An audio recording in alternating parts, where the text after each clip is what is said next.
Hi dear friends and subscribers, welcome to the Cricket Happening Show today with your host Ram.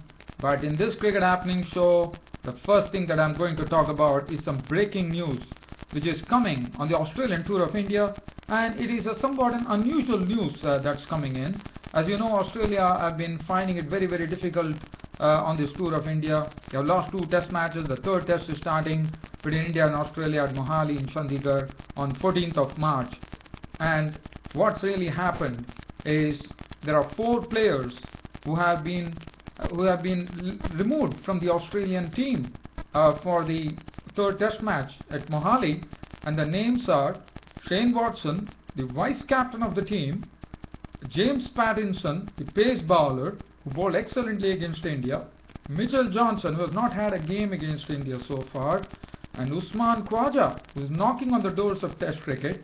And I mean, he has got an opportunity. He played against England, but still he was another fine prospect, and one was probably thinking that Usman Khwaja might be playing against India in Mohali, the reason being that he could spin well. But unfortunately, well, there are something very unusual happening in Australia as far as the Australian team is concerned. Their problems are absolutely compounded going into the third test between India and Australia. And this decision has been taken by Mickey Arthur, the coach, who we all know he's a very strict disciplinarian. And so the reason that these 4 people are out of this particular test match, and as far as Shane Watson is concerned, Shane Watson has not taken a liking to this, and he probably has even hinted at quitting cricket. Quitting Test cricket. So that is something which is very unusual. And Shane Watson, but there is also a possibility that Shane Watson is also expecting to become a father, probably his first child. So probably it could be that. But one does not know. If everything is in suspense. On Friday, that is on the third test, is starting in India and Australia at Mohali in Chandigarh. And the reason this has happened is because Mickey Arthur, the coach, had actually given them the instructions telling them that they need to put down some points regarding why they went wrong and how they could actually improve their individual performance, and so that as a whole the team could improve. But all these 4 players have not really responded to that, and that is what has riled Mickey Arthur, the chief coach, and he feels that their commitment is not total, and he has really put a big axe on all these 4 players. Shane Watson, the vice captain, just comes as a big shock, and then the other players, James Pattinson, Mitchell Johnson, and Usman Khwaja, who was a real, as I said, he was a prospect for the third test, but unfortunately all the 4 have been left out. They have axed 4 players now on this, and Watson has already left the tour, and I'm told he has already gone to Australia. So that is some news that I would like to start with.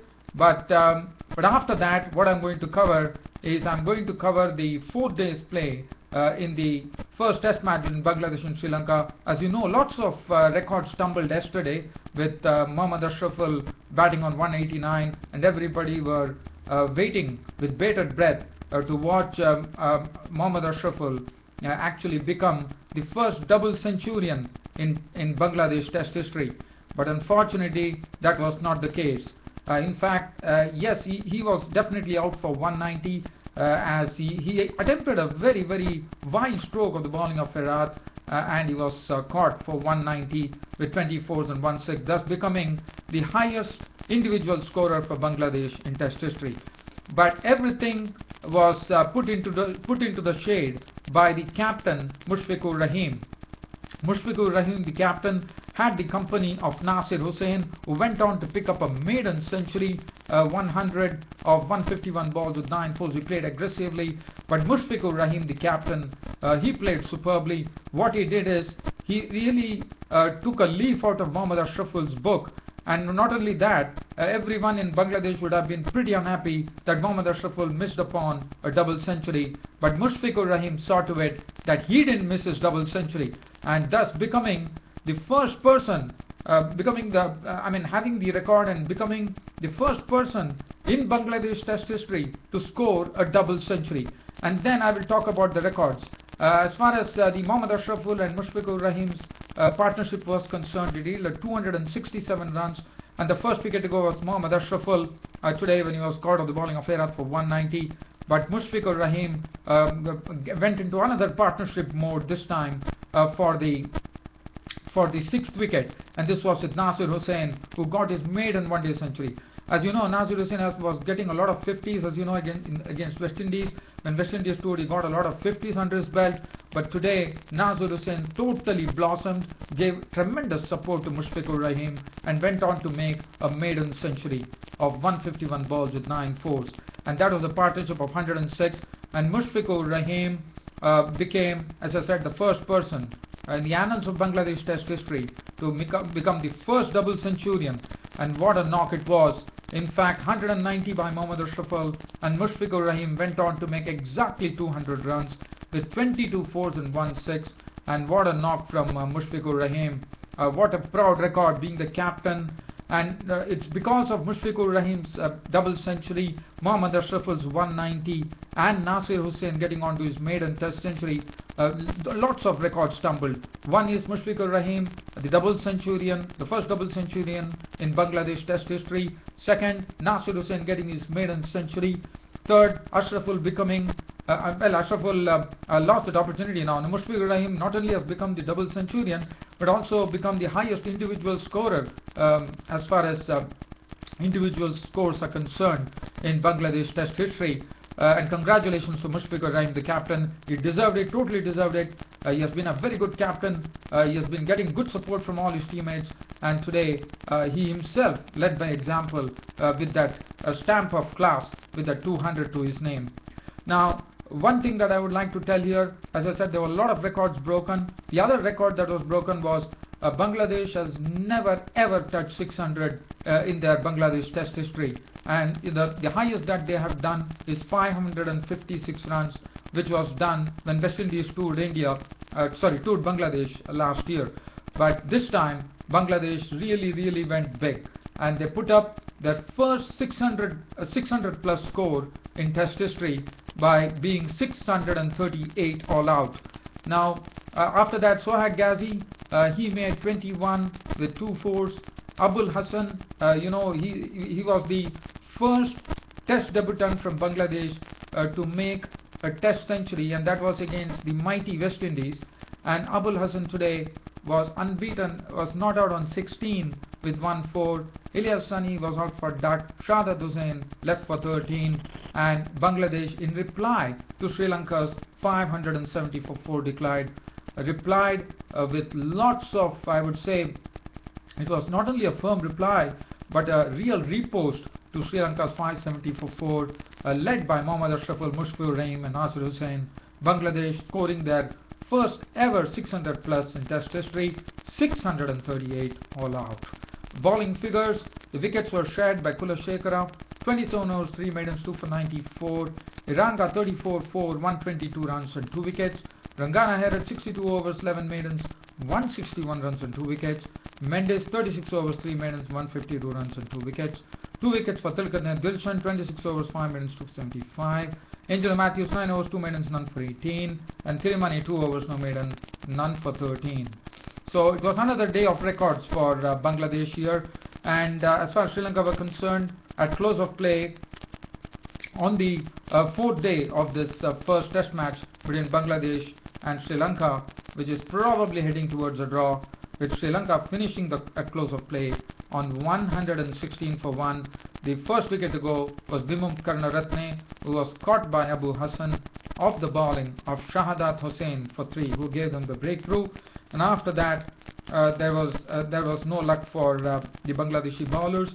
Tilakatne Dilshan and Kumar Sangakkara combined in an unbeaten partnership for the second wicket, which has already yielded 99 runs. 99 runs partnership, going pretty strong, with Dilshan actually playing, not really scoring very quickly, but really, in fact, it was Sangakkara who was scoring very quickly. Sangakkara was not out on 49 at stumps with 6 fours, and Dilshan had 63 to his name with 4 fours. Sort of a very matured batting by Dilshan, really understanding the situation and really playing to it accordingly. So 116 for 1 was what Sri Lanka finished with. So in essence, Sri Lanka were leading by 48 runs going into the 5th day of this first test match of the series. The bowling figure, Nasir Hossains, was the one who provided them the breakthrough. 5 overs, 1 maiden, 1 for 18, bowled well. Abil Hassan, 5 overs for 15 runs. Sohail Ghazi, 9 overs, 1 maiden, none for 37. Ilyas Sani, the left-arm spinner, 5 overs, none for 14. Mominul Haq bowled 3 overs for 13 runs. Mohammad Ashraful was given a bowl, 1 over, went for 10. And Mahmoodullah bowled 2 overs for 9 runs. Now, as far as this match is concerned, doesn't look like one probably would be definitely having the feeling that this match is going to end in a draw, because I'm sure there's not much in the pitch, there's not much happening in the pitch. The pitch is playing easy unless and until Sohail Ghazi and Ilyas Sani can really get some purchase out of the footmarks that are left by the bowlers on the 5th and final day. One couldn't really see much happening as far as the first test match is concerned. And for Bangladesh, this has been a test that they'll remember forever, because there are a lot of records that have been broken. And not only that, Galle has always been Sri Lanka's happy hunting ground, Sri Lanka have always done well on this ground, picked up good scores, they've got victories, they have done pretty well. This is the first time that Sri Lanka have really not struggled, I would say, but Sri Lanka have not had it their way in this very happy hunting ground Galle. And Bangladesh have definitely changed the equation now for Sri Lanka.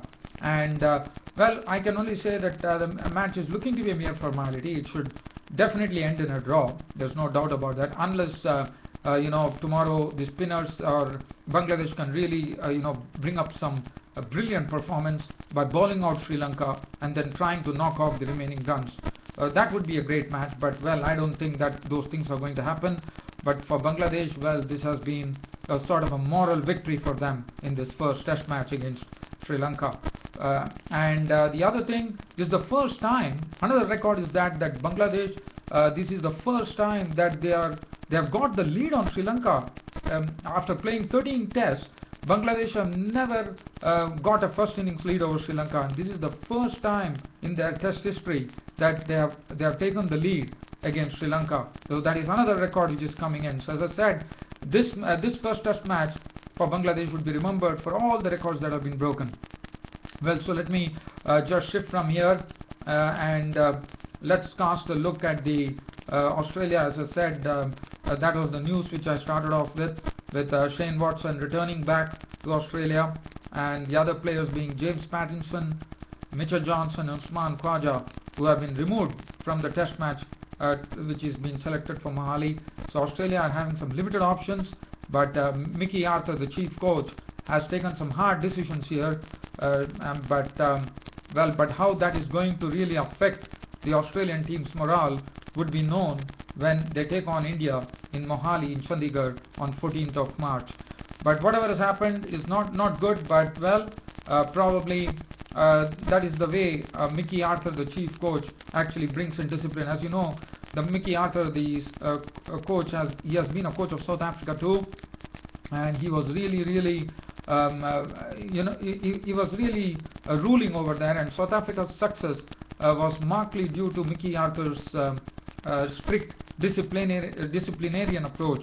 So well, one can only say that everything goes well for Australia, but definitely I'm sure this would have really hit the morale of the Australians really hard.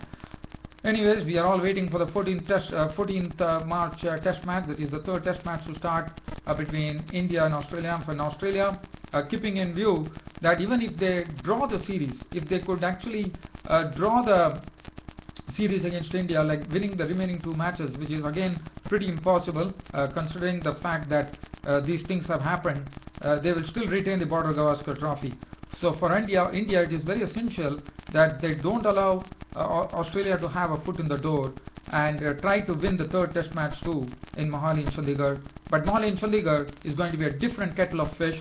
It is not going to be all that easy for India, because it will also be aiding the pace bowlers in the initial stages with some grass left in the pitch.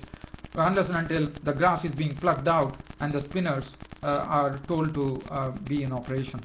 That's it from me, your host Ram, for the cricket show for today. Thanks for watching Cricket Happenings, and thanks for your continuous support. This is your host Ram, returning you back to the studios. Thank you.